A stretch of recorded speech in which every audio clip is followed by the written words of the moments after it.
In this video, I'm going to show you how to connect the Google Colab with GitHub. Now, the first thing you have to do, you want to, of course, open your notebook. Then you want to go to this settings cogwheel top right, and you want to click on it. Now, from here, you want to go to GitHub, which is a separate tab, and you want to click on Authorize with GitHub. It's going to wait for a few seconds, and then it's going to open up a new tab just like this.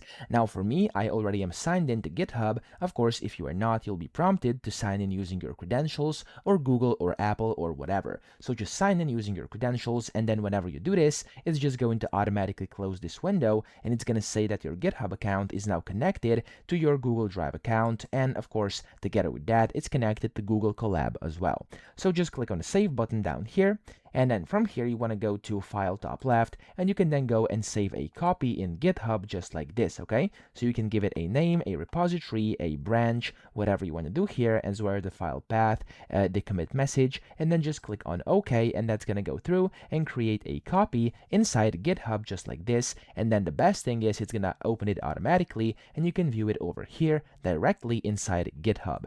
So that's it. I hope this video helped you out. If it did, please subscribe to the channel and help me out as well.